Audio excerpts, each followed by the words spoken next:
Good afternoon. I am Dr. Joan O'Connell, Associate Professor in the Department of Community and Behavioral Health in the Centers for American Indian and Alaska Native Health, and President of the Faculty Senate for the Colorado School of Public Health. On behalf of our school's faculty and staff, it is my great pleasure to welcome you all, graduates, alumni, family, and friends, to the virtual 2021 Colorado School of Public Health Convocation. Today is a very special day and a very special time for our graduates, and we thank you for joining us in recognizing their accomplishments. I now ask that you join me in welcoming Professor and Dean Dr. Jonathan Samet. Good afternoon. I'm delighted to welcome each of you, our graduates, their families and friends, and our faculty, staff, and distinguished guests to the 2021 Colorado School of Public Health Convocation.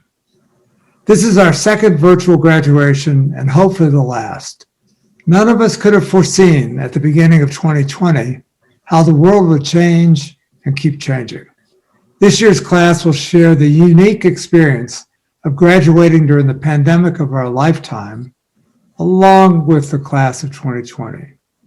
Unlike that class, faced by the extraordinary uncertainty of May 2020, you graduate as we are hopeful that the pandemic will come to an end, in the United States at least.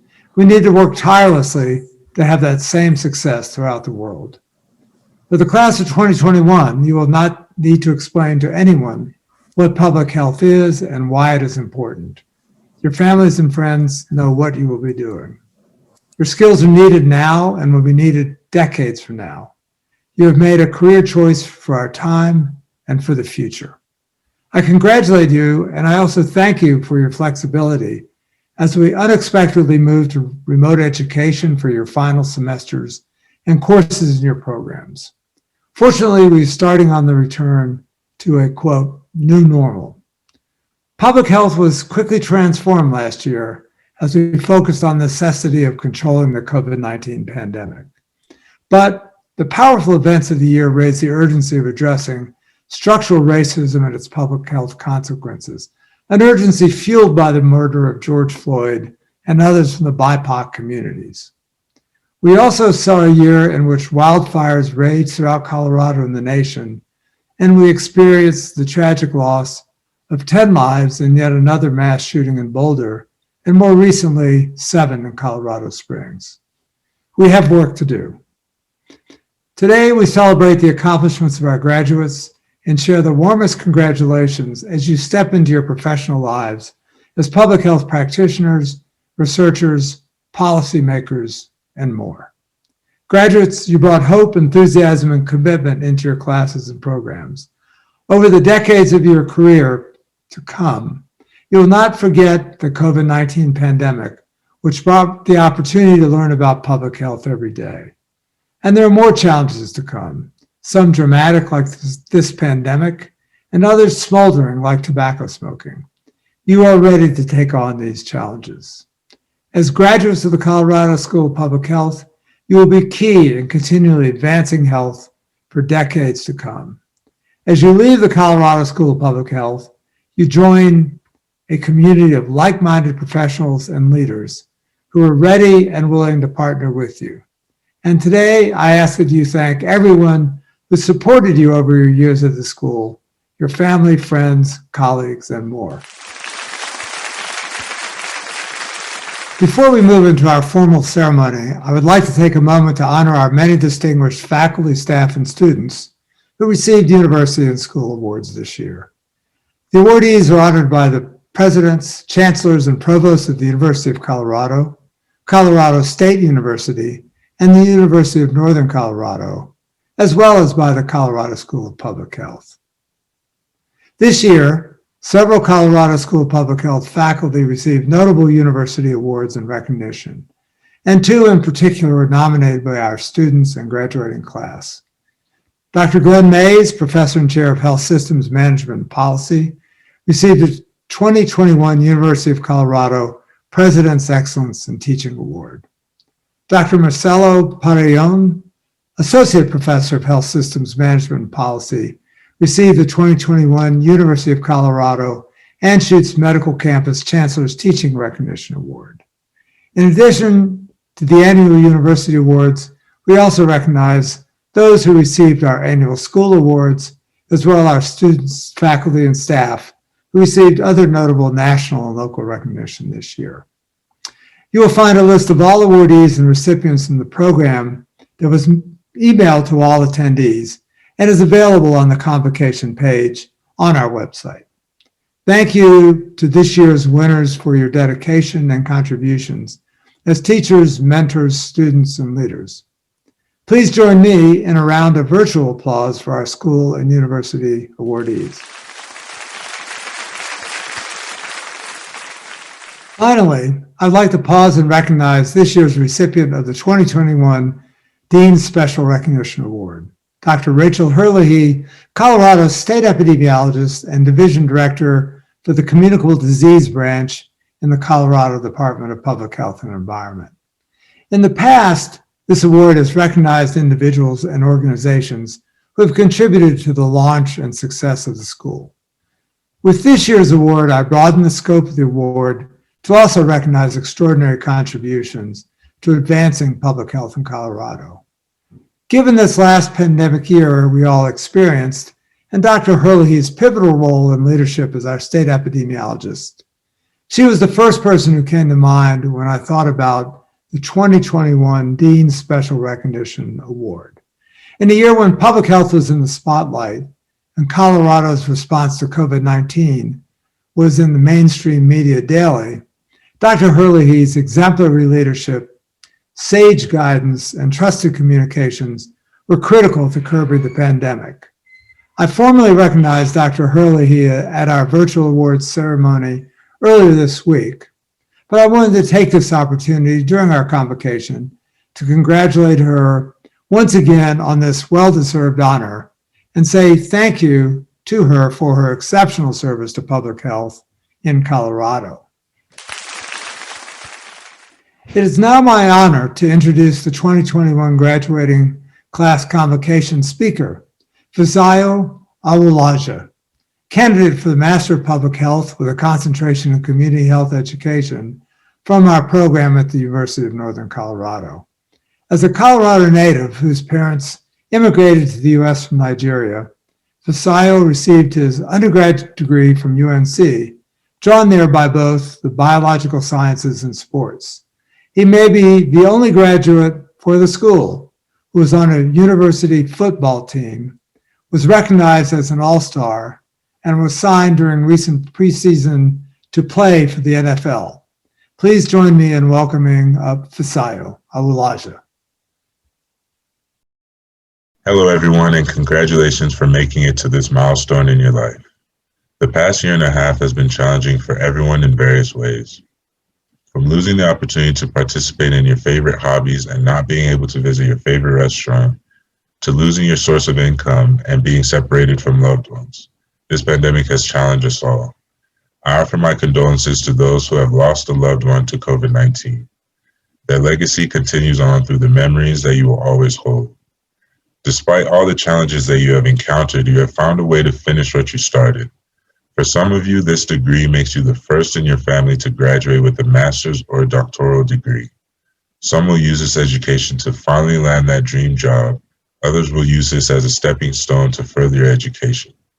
Despite with which university in the Colorado School of Public Health you attended, which program or concentration you chose, and what path you choose to take from here, we all have something in common. We are all collectively serving as role models and leaders in public health. Role models and leaders for the communities both nationally and internationally where we came from and where we will land, and most importantly, our communities with which we identify socially and emotionally. It is certain that all these communities will look to us for guidance. We certainly have a lot more to learn, but moving forward, we will continue to grow into the public health professionals that we are meant to be. And above all, I'm here to tell you that you must be your own biggest fan through this process.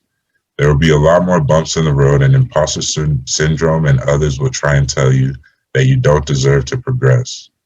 But receiving your degree is proof that you're capable of achieving success when challenged, so do not diminish this moment. Instead, take time to celebrate.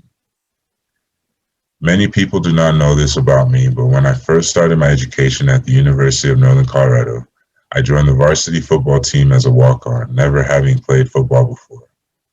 Learning a new game like football at the collegiate level is hard and requires attention and discipline, the same ethics I have always tried to take in the classroom. Many nights turned into early mornings as I dedicated myself to both football and my studies. When I first began my community health education MPH program at UNC, I was entering my final year of football at UNC, and I was embarking on the beginning of a public health journey. Here I was choosing the public health field that I knew very little about, but a field that felt right about my future career goals. There were many times where I struggled to see the light at the end of the tunnel, having assignments that piled up at the same time, working to give my best effort on the football field. Then one day, my story took a really crazy and unique turn with an opportunity that I never imagined for my life. I was given the opportunity to attend the National Football League workout that allows NFL scouts to watch you do drills and the like. This was in my first year of my MPH. A few days after this workout, I received a phone call in which multiple NFL football teams asked me to try out for them. Long story short, I ended up signing a contract with the New Orleans Saints during that preseason camp. This was an amazing experience that I had never imagined in my wildest dreams. I tried out for the Saints and had an amazing time, and while I wasn't chosen to start my NFL career, I appreciated and valued this opportunity. This is what I want to say to you all. Opportunities will sometimes find you, and sometimes you will need to seek out opportunities. I took risks of putting myself into situations that allowed me to grow. I was vulnerable, and through that vulnerability, I speak to you today. I encourage you to also be vulnerable, to take risks, to strive for what you believe is important and just in this world. After my time in New Orleans, I quickly found my way back to what was important to me, a degree that would allow me a career in public health. Thankfully, I wasn't alone through all my adventures. I had a lot of support from friends and families. Thank you, Mom.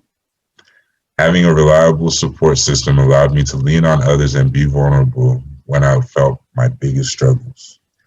I'm sure all of you during your degree journey have been thankful for those who gave you support.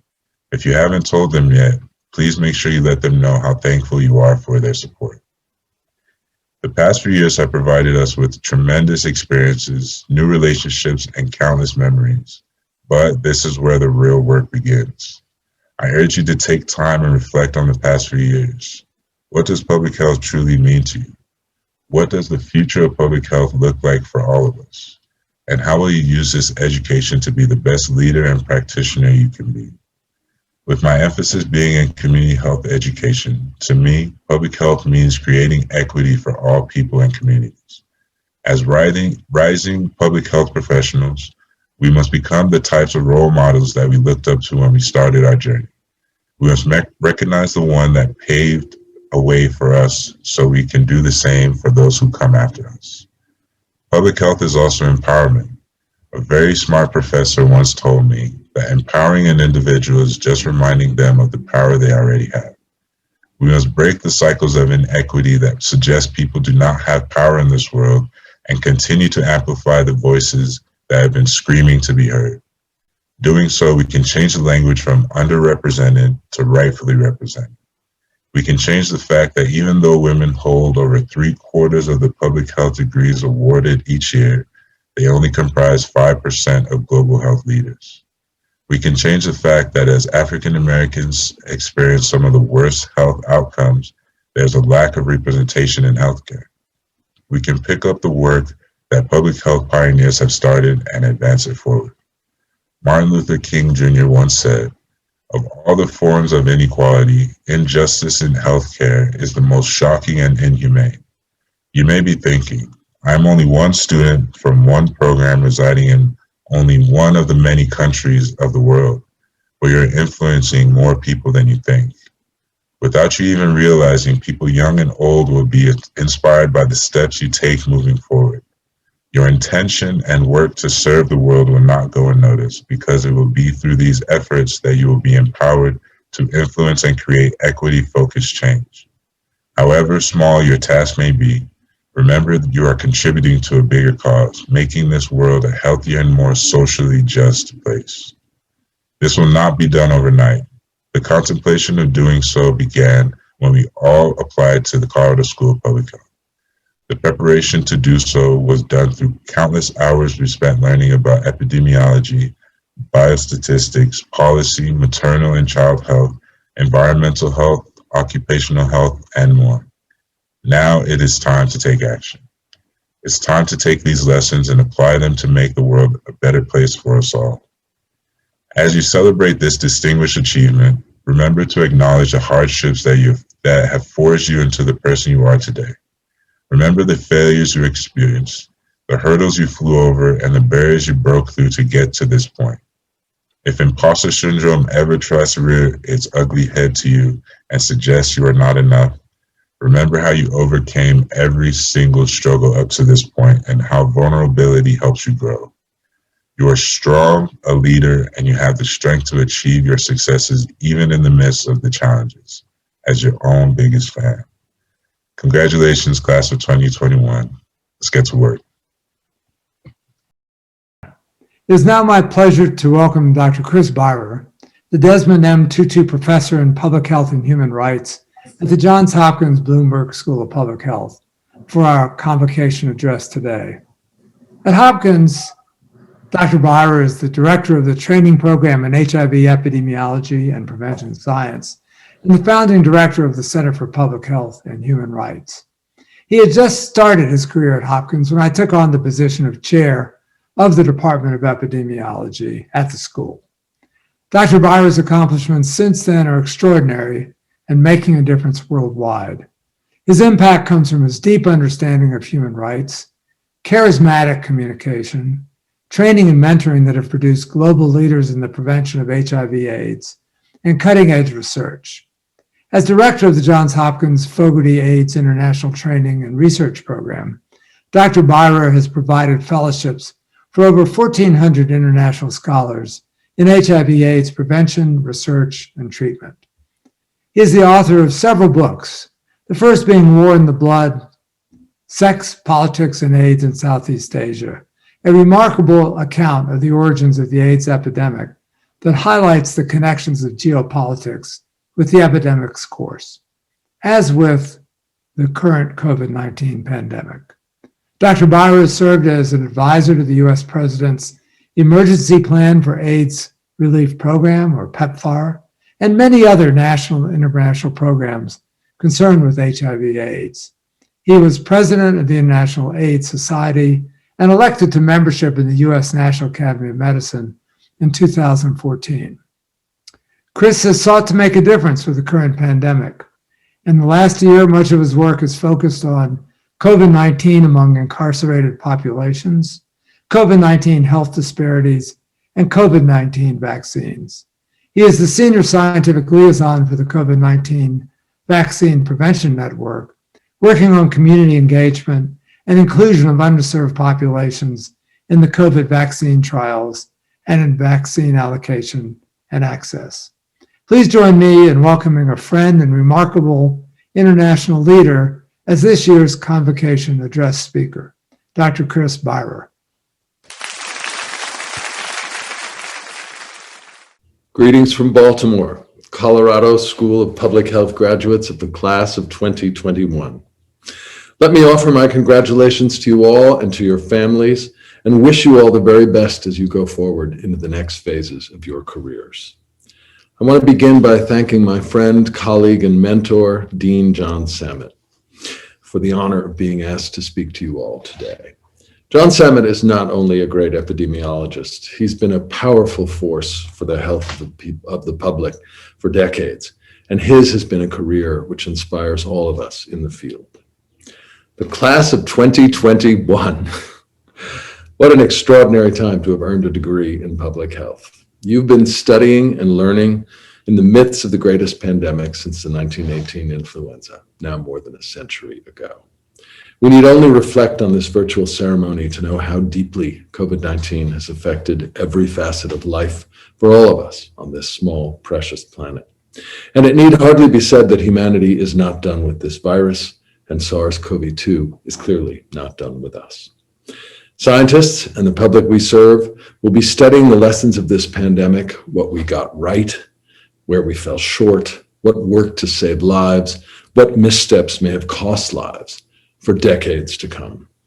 But already we've learned and are learning some key truths that I'd like us to consider together on this day, marking your entry into professional life. The great pandemic that marked the start of my own career was HIV/AIDS. HIV was first reported on June 5th, 1981, so exactly 40 years ago. We used to say AIDS does not discriminate. But what we learned over time was that AIDS did discriminate, and terribly well.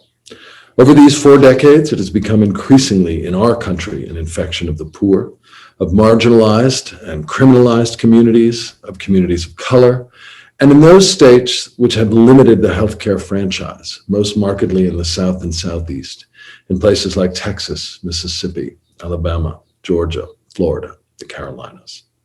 And globally, HIV continues to spread in the poorest and least resourced countries, and in those, as in Eastern Europe and Central Asia, where public health policies lag, are not evidence-based, and don't support the rights of people at the margins.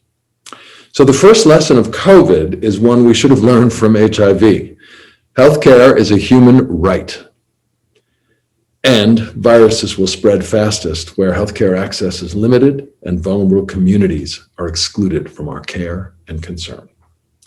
It was truly remarkable, if not surprising, that racial and ethnic disparities in COVID-19 outcomes should have emerged so quickly in the US epidemic. There are many explanations for the greater burdens of COVID-19 infections and loss of life among African Americans, Latinx Americans, and Native Americans. Many did not turn out to be relevant, but some did.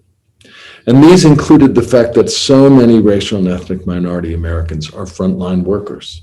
Only 1 in 5 African Americans has a job which allowed them to work from home. Only 1 in 6 Latinos, and even fewer undocumented workers.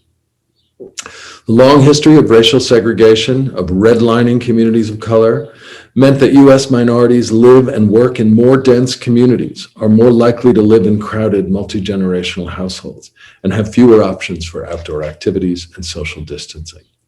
Mistrust, in many cases well-earned, of the healthcare system and of providers also played a role. For the undocumented in Baltimore, where I live, this meant people presenting for healthcare when they literally could not breathe, with higher morbidity and mortality, even among younger and previously healthier people. COVID-19, it turned out, had predictable but still explosive spread among prisoners, detainees, and others in detention, including staff in our jails and prisons. But what the pandemic underscored is a uniquely American reality. Mass incarceration has left us with the largest incarcerated population of any country worldwide. Pandemics expose the social vulnerabilities and the challenges that we have to face. What else have we learned? Well, science matters. Data matters, and biomedical research really matters. The way out of this pandemic, which wonderfully enough we are seeing in our own country, has been the remarkable success of the COVID-19 vaccine effort. Like many in our field, I pivoted from full-time HIV and human rights work to the COVID vaccine effort. And I have literally never seen anything like the task we set and achieved.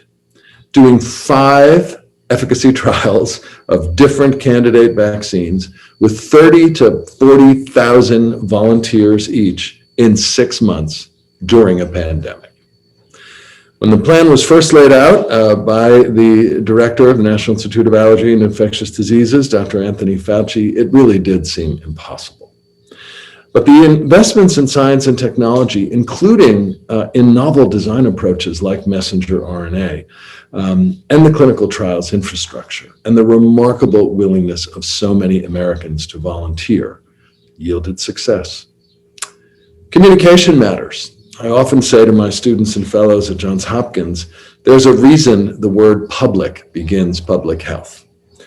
We have to have clarity and consistency in our communication to the public. We also have to have humility about what we don't know and be able to convey that we in science, in public health, are learning as we go and don't have all the answers right away. We have to bring the public with us on those journeys and innovate in how we convey our messages. And that is so important in a universe of misinformation, of deliberate disinformation, of fear, of mistrust, and of biases, both conscious and unconscious. We learned again that trust matters so much, and that means integrity matters so much. In this pandemic, we saw something striking. Public health officials coming not just under political pressure, but personal attack. Some yielded to the politics and compromised their integrity, but the great majority held firm to the evidence, to the science, even if it cost them their positions. We learned or relearned that maintaining scientific integrity, keeping the public's trust, can take real courage. And many of us in academia gained enormous respect and admiration for our frontline colleagues in federal, state, and local health programs, and they are truly heroic efforts. The politicization of public health information and the attacks on public health work and workers in the COVID-19 response didn't just happen in the US, and it isn't over. Leaders from Brazil to India, Russia to the UK, put personal power, divisive politics, and nationalist goals ahead of science to disastrous effect. I'd argue that it helps to understand these kinds of threats to the health of the public if we use a human rights lens. One of the fundamental but rarely invoked rights spelled out in the Universal Declaration of Human Rights of 1948 is the right to benefit from the outcomes of science. At the time, after the atrocities of World War II, this was seen rather narrowly as the right to benefit from experimentation in which you had participated. At the time, of course, unwillingly for so many. But over the decades, this has emerged as a right to accurate information, a right to benefit from the advances in science. Perhaps most fundamentally, as a right to facts, to the truth itself. Disinformation, including deliberate disinformation about a pandemic or about an effective vaccine, is not just a threat to public health programs. It is a violation of all of our rights. To the facts, to evidence, to the benefits of scientific progress. And that also means that when public health officials stand up to bullying, to disinformation and misinformation, we are not just defending our work and the work of our colleagues, although we are doing that. We are defending the rights of the public. That is a profound role to play. And in the world you are entering, it is going to be increasingly important to uphold those rights. If we look beyond COVID-19, there's no question that the climate crisis is going to affect all of your careers in public health. Because climate change and how we address it, or fail to, is going to affect all aspects of life in the biosphere that we call home. And in climate change too, a vigorous defense of the public's right to know the evidence and to benefit from the science is going to be an essential part of our work. Every generation has its unique tasks and challenges. Mine, certainly, among others, was HIV/AIDS. Still not resolved. And restoring sustainable human societies to this planet is certainly going to be one of the generational challenges ahead for all of you. As you leave Colorado School of Public Health, well-trained, I am confident, I would only add that it is not always easy to maintain your scientific integrity. But that and your creativity really are the most important tools that you have as you build careers in this wonderful, essential field. Public health is an amazing career, even at its most challenging. And one of the things that makes it so extraordinary is your colleagues and peers, the other people in public health. When you are choosing a field, you're not just choosing a work stream, you're choosing the colleagues that you'll be working with for the rest of your career. It's an extraordinary community, and one that I have found so supportive, so rewarding, so engaging, and to which I can only say, welcome to the extraordinary community of public health people who genuinely care and who are genuinely trying to make lives healthier and to add to human flourishing in this world. It is wonderful to have you all joining our field. And so let me close by saying, welcome to public health. It's an extraordinary career and life. Thank you for your attention, and good luck to you all as you go forward into what is still, of course, an ongoing pandemic and a time of extraordinary challenge in our field. Thank you. Thank you, Chris, for your words and thoughts for our graduating class. I'm now pleased to introduce Dr. Danny Britton, Associate Dean for Academic and Student Affairs. Good afternoon. I'm Dr. Danny Britton, Professor of Community and Behavioral Health and Associate Dean for Academic and Student Affairs. As I read the names of our graduates today, you will see a special notation on some of the slides for students who have been elected as members of Delta Omega, the National Public Health Honor Society.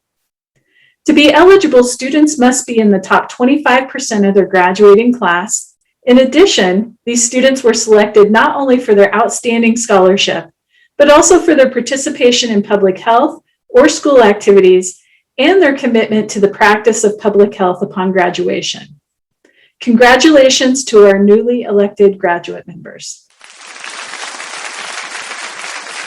It is now my honor to recognize the 2021 graduating class who are participating in our ceremony today.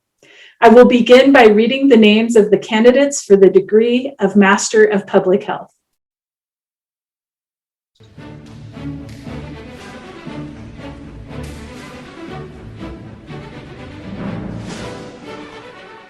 Diana Yadira Albor.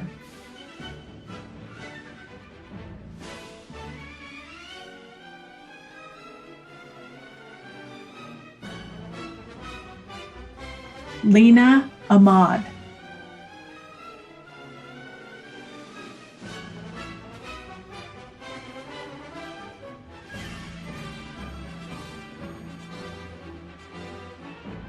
Alvaro Asun Sano.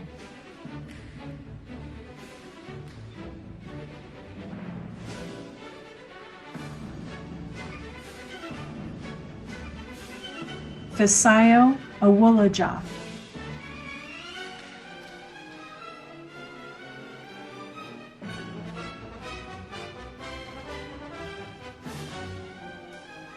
Stacy Bagby.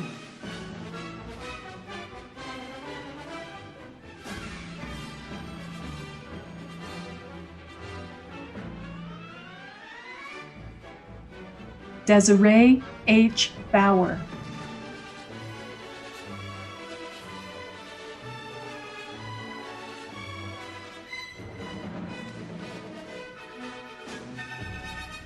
Papi Bowongo Boyamba.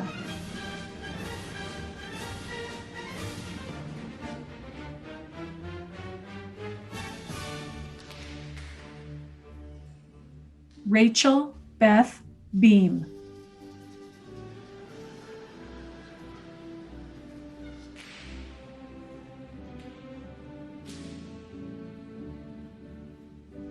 Sarah Beery.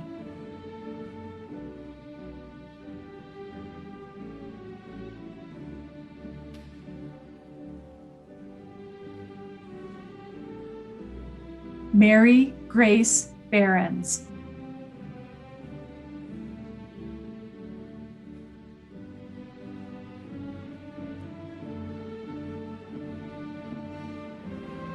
Derek Bomar.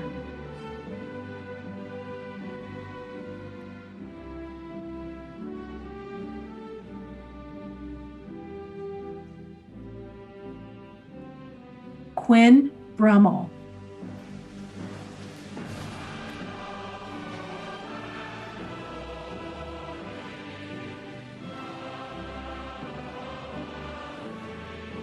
Giovanna Bruner.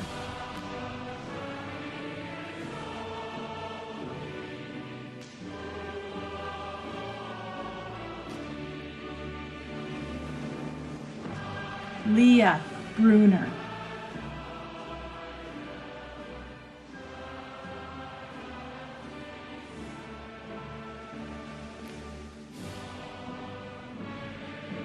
Stephen Gerard Burton.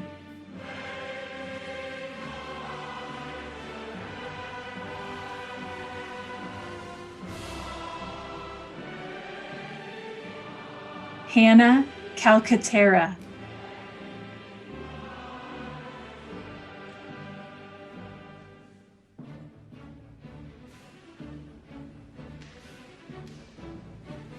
Chansania Carroll.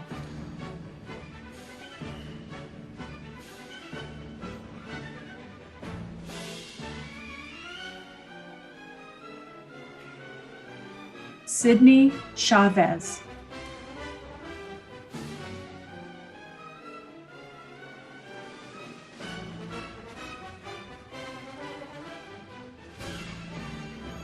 Nora Cleary.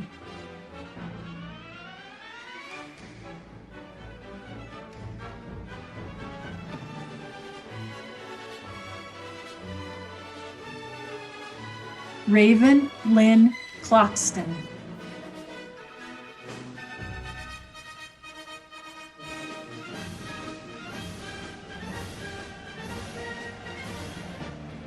Natalie Collins.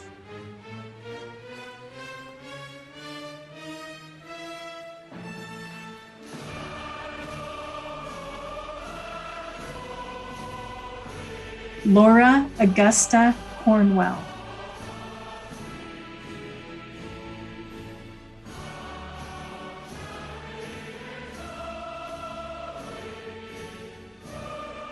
Jordan Crawford.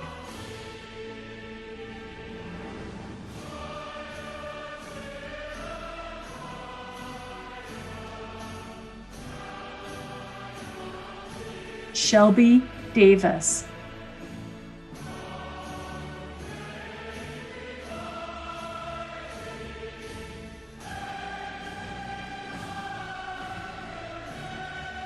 Jacqueline West Denning.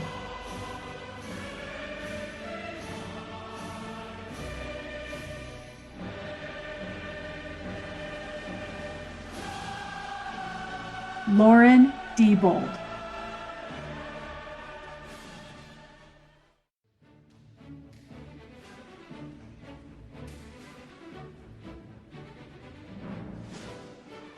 Karina Guadalupe Dwarthy.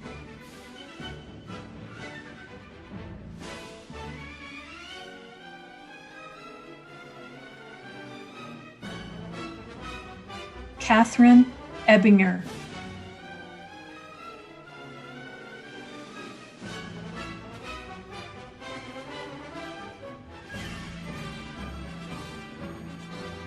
Anastasia Edwards.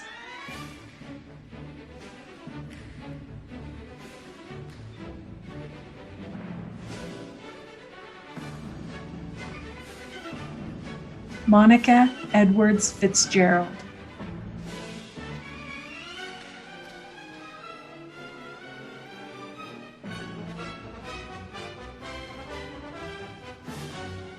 Grace Fleming.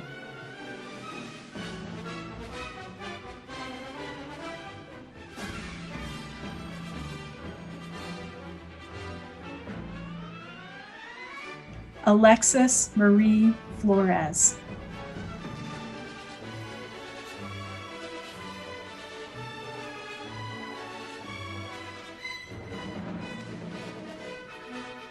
Jessica Gambino.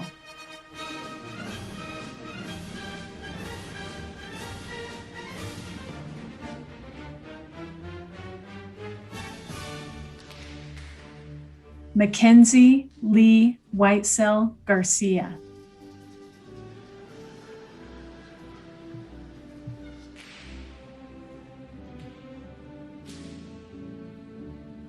Diane Garcia.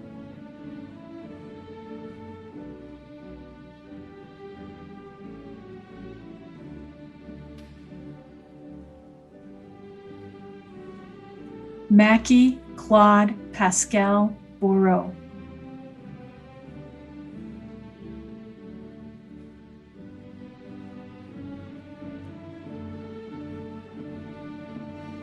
Alexa Hansen.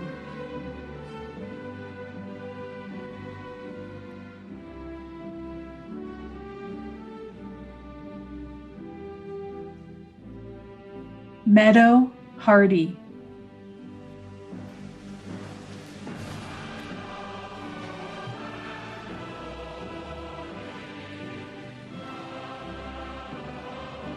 Cheyenne Brooke Hensey.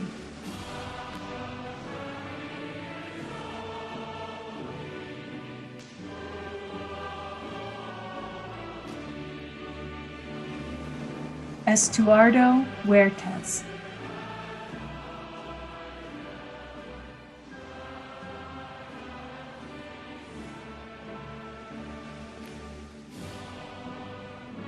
Danielle Iannicello Owenby.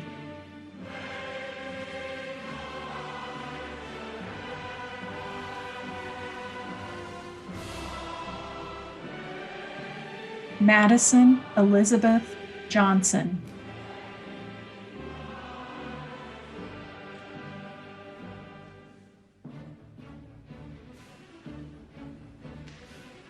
Alexandra Keys.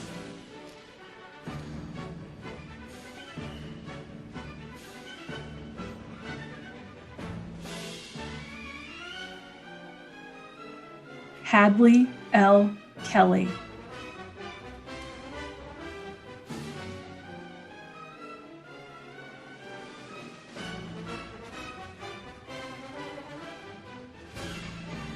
Maha Khalid.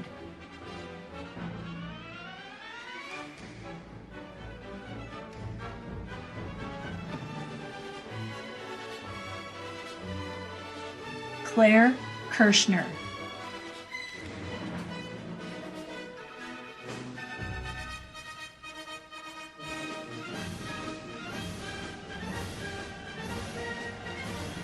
Alexis Kraus.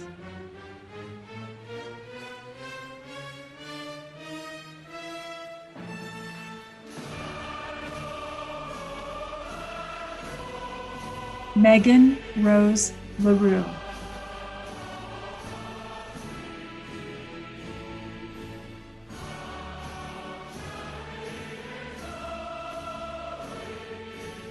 Madeline Lensing.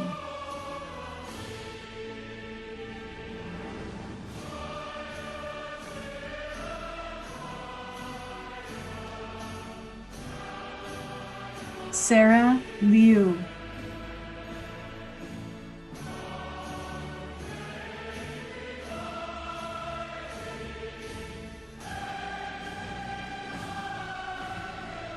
Rachel Lockwood.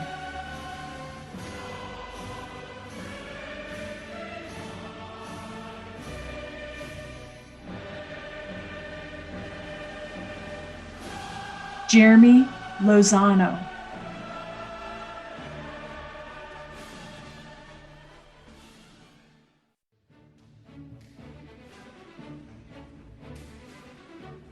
Ellen McManus.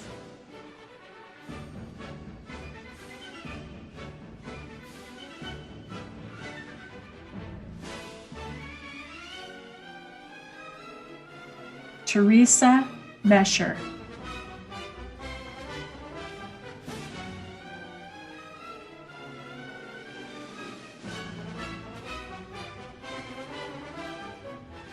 Jenna Metzinger.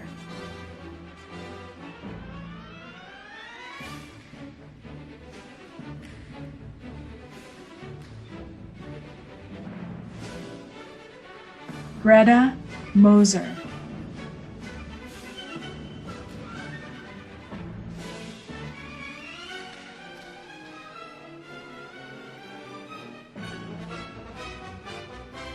Alondra Munoz.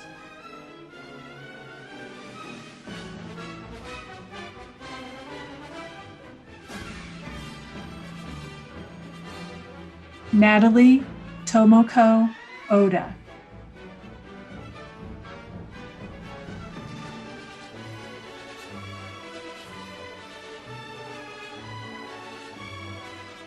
Justice Onworthy.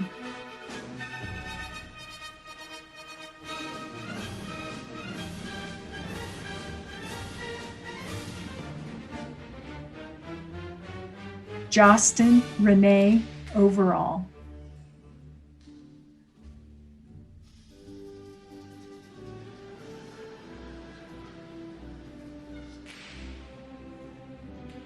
Kaylee Petro.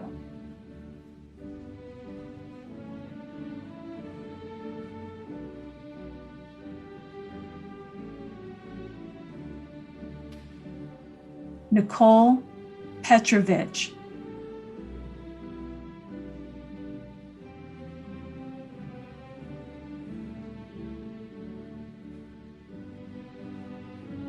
Sarah Estelle Putnam.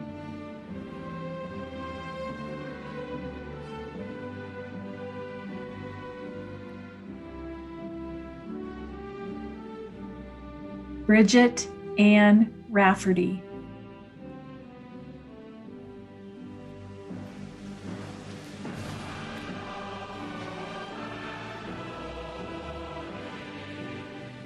Myra Ramirez.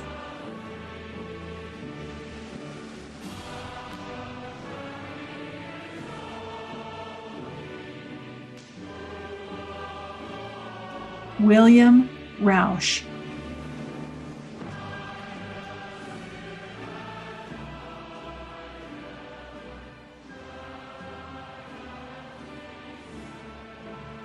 Hayden McKenna Rose.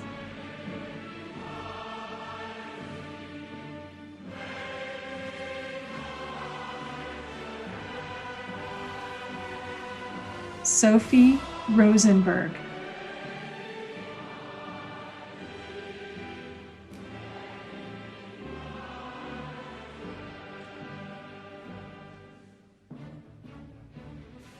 Pegdewendi Augustine Ruamba.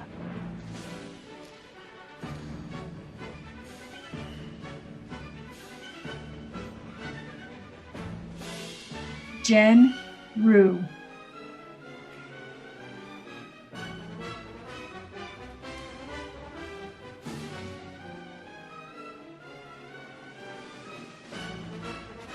Rachel E. M. Schaefer.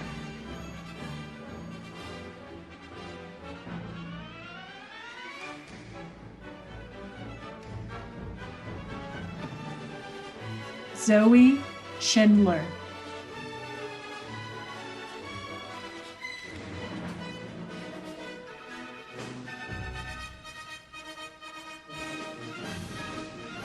Matthew Schmidt.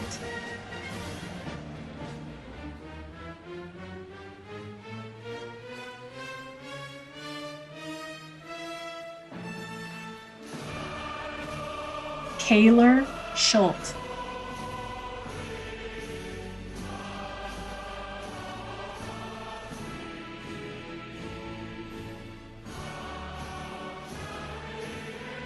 Emma Sexton.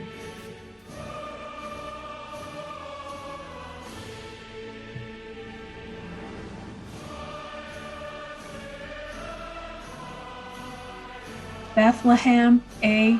Schifferoth.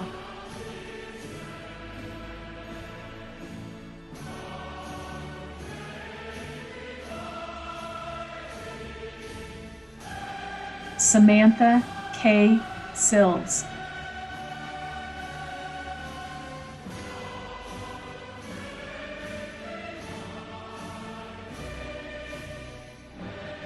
Aaron Snyder.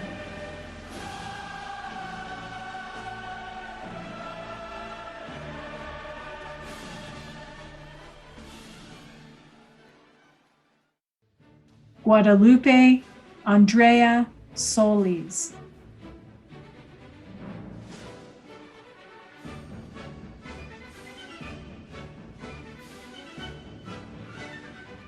Courtney Spouts Heckman.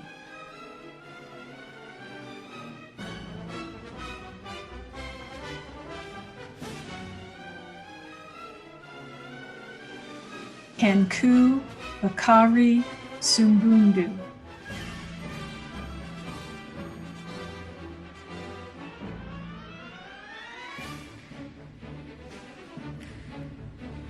Jordan Surgner.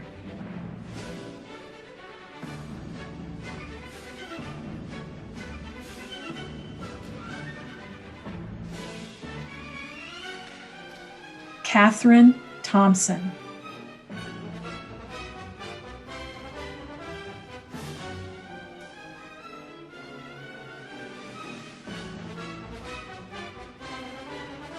Casey Elizabeth Torbett.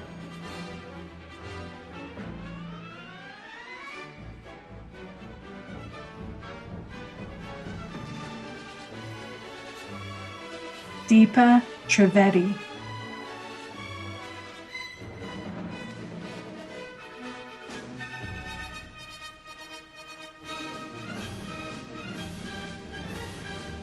Elizabeth Walker Short.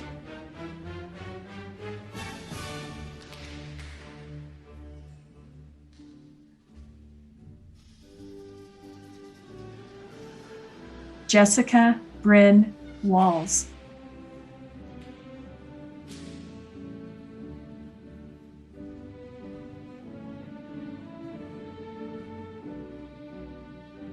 Anna Wendt.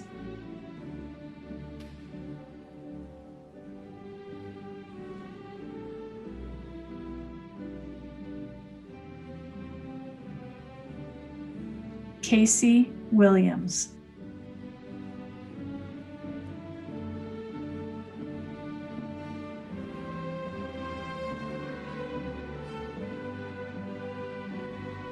Jessica Wilson.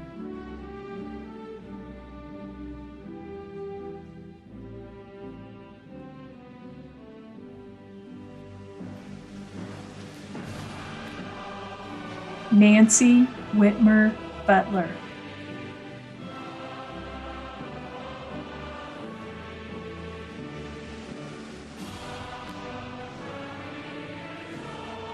Dennis Eugene Wright II.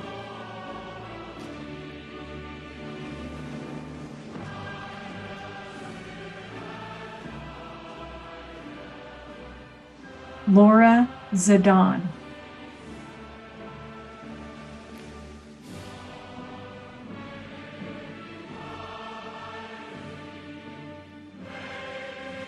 Congratulations to our Master of Public Health graduates.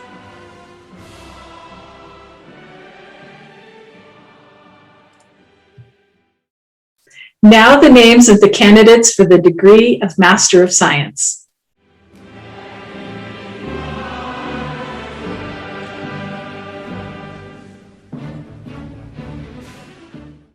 Elise Kyle Winchester.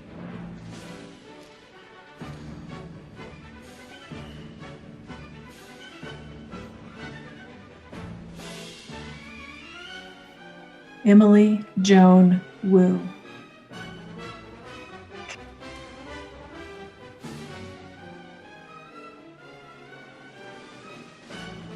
Congratulations to our Master of Science graduates. I will now read the names of our Doctor of Public Health and Doctor of Philosophy graduates who are participating in our ceremony today.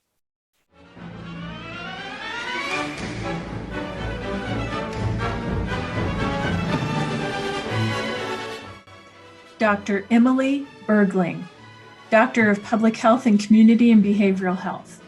Dr. Bergling's dissertation is titled Implementation Factors in Teacher Experience of the Integrated Nutrition Education Program, a Mixed Methods Program Evaluation. Speaking for Dr. Bergling, I would like to thank my dissertation committee for their guidance and continued belief in me, my fellow students and faculty members at the Colorado School of Public Health for contributing to my experience, and my friends and family for their constant support. Congratulations, Dr. Bergling.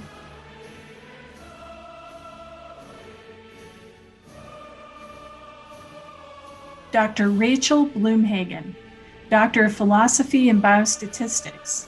Dr. Bloomhagen's dissertation is titled localization of rare variants in loci previously identified in aggregate rare variant testing. Speaking for Dr. Bloomhagen, to my wonderful parents, Jeff and Hella, for their unyielding support of my education, and to my partner, Curtis, for his love and encouragement. Finally, my sincere gratitude to my thesis advisor, Tasha Fingerlin, who's been an outstanding mentor the past 5 years. In addition to her professional mentorship and financial support, she's been a role model for the researcher I hope to become. I have learned so much as a graduate research student at National Jewish Health in the Center for Genes, Environment, and Health, where I've assisted fellow investigators with attaining their research goals through study planning and statistical analysis. Congratulations, Dr. Bloomhagen. Dr. Daniel Taylor, Doctor of Philosophy and Epidemiology. Dr. Taylor's dissertation is titled Antimicrobial Drug Use and Antimicrobial Resistance in Companion Animal Medicine. Speaking for Dr. Taylor, completing a PhD at the Colorado School of Public Health has been a great experience. I would like to thank the school for welcoming me into the program and for setting up its students for success. I am especially grateful for my mentors, Drs. Elaine Scallon, Walter, and Jennifer Martin, for their guidance and support over the last 4 years. I would also like to thank my other dissertation committee members, Drs. Ann Starling, Megan Morris, Matt Strand, and Francisco Zagmet, for their kind instruction. Finally, I am beyond thankful for the support my wife and family provided during my PhD training. Congratulations, Dr. Taylor.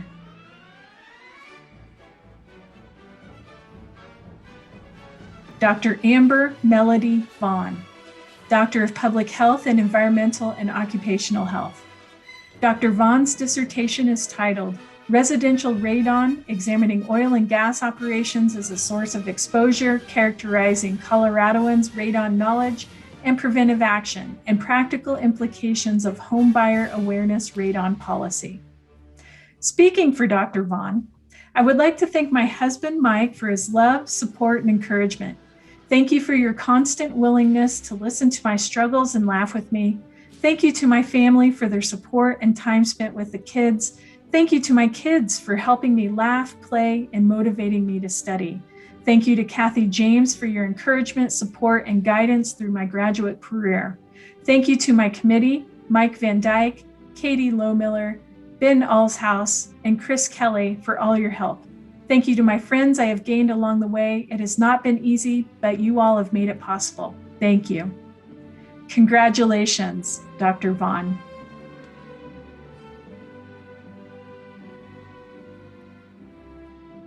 And congratulations to all of our doctors of public health and doctors of philosophy. Please join me in a round of virtual applause for our Colorado School of Public Health graduates.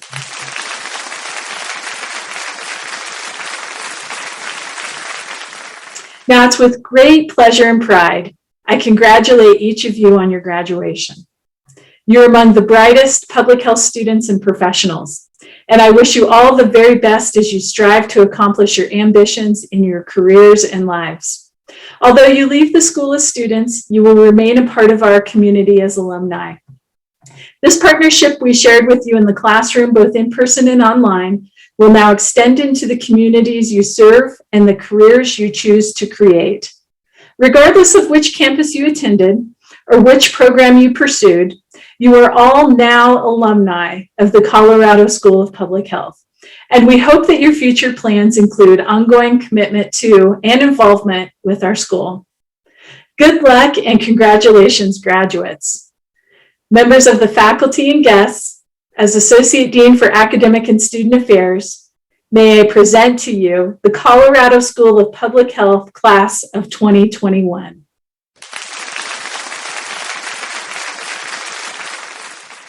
I now invite Dean Samet to close our ceremony today. Thank you, Dr. Britton. Graduates, as you know, the formal conferral of your degrees will occur tomorrow at the virtual University of Colorado Anschutz Medical Campus commencement. Today, within this Colorado School of Public Health Convocation, we extend our congratulations to each member of the graduating class. And we look forward to hearing about what each one of you will accomplish as you make our world a healthier place for all. As alumni of the Colorado School of Public Health, please keep us informed of your professional development and triumphs. We want to share in the celebration of your successes. Participate in our alumni events when we are all able to gather once again. We can have no greater accomplishment than what you, our graduates, achieve. On behalf of the faculty, staff, alumni, students, and friends of our school, my congratulations on your graduation.